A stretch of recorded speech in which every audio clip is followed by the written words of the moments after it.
A post on Twitter X from none other than His Excellency Mr. Turkey Al-Sheikh reads, and I quote, "I just reached out to boxer Jaron Ennis and Eddie Hearn to congratulate him on his win, and I'd love to see Ennis in fight with Crawford at weight 154 soon."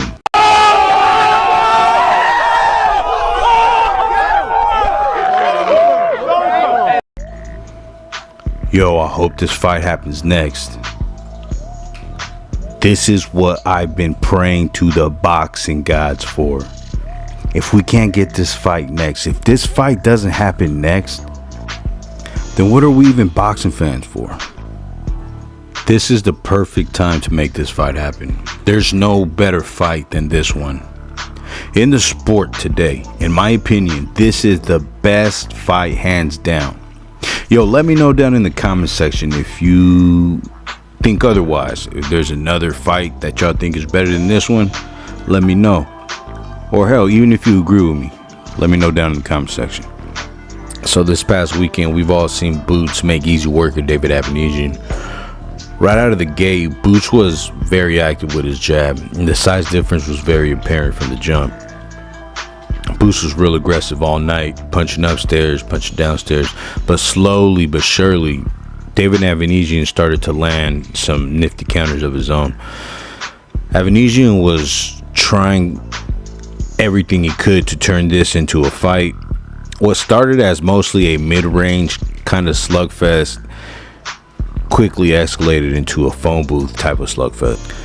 There were some great exchanges where both guys were loading up, and even though Boots was getting the better of these exchanges, Avanesian was landing some of his own too. Both guys were landing headshots, both guys were landing body shots as well, and whenever there was a bit of distance between the two, Boots' advantage seemed more pronounced, but typically there wasn't a lot of space between the two guys. In the fourth round, David Avanesian started to take more initiative, being more aggressive. Boots began to create some space, but Avanesian was successful at closing the gap.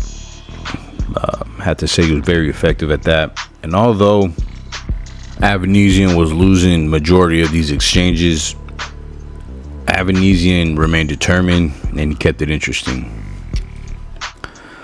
Towards the end of the fifth round, Boots scored a knockdown, but Avanesian was able to beat the count. Saved by the bell, Avanesian's corner decided that he had had enough and threw in the towel. So technically, yes, you can say that Boots stopped Avanesian sooner than Crawford did, but the difference was that Crawford actually knocked Avanesian smooth out, whereas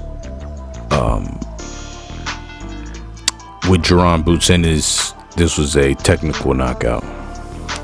But I'm telling you guys, this is the best time to make this fight.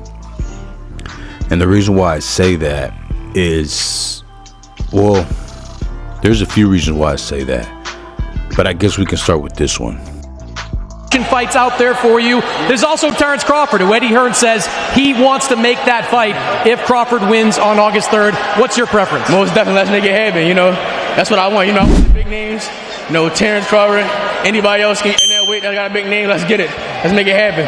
This was your first fight back in Philadelphia in 6 years. More than 14,000 fans here in Wells Fargo tonight for you, and they showed out for you on your fight night. How did it feel being back home? It felt phenomenal. You know, last time I fought at home, it was a sold-out event. You know, this one, I did it again, you know, and I appreciate everybody that came out once again. You know, everybody came out to support. I appreciate y'all so much.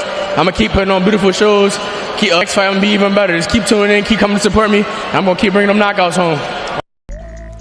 So there's the first reason. Boots wants to smoke.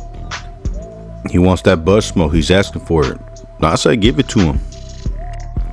Second reason. There's no more political issues.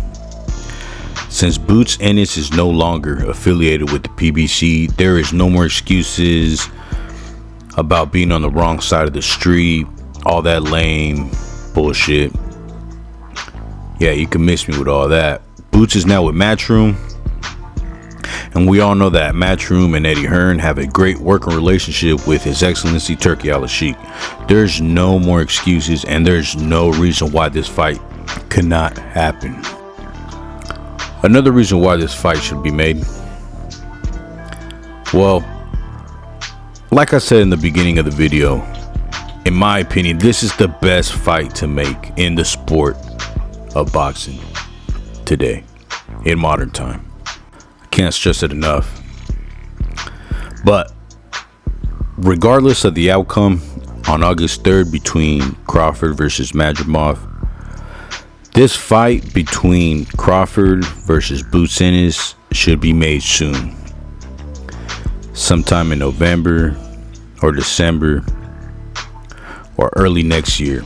The sooner the better. But besides that, I really enjoy watching Boots fight. He's a very entertaining fighter. And I will definitely be watching Boots' next fight, regardless of the opponent he chooses to face next. There is one more topic of conversation that's been on my mind relating to Jaron Boots Ennis, and that is this guy, Errol Spence Jr. I would also like to see Jaron Boots Ennis fight Errol Spence. I think that'd be a very entertaining matchup. But I've got Jaron Boots Ennis stopping Errol Spence, possibly retiring Spence if he hasn't already. But what do you think? Do you guys like that fight?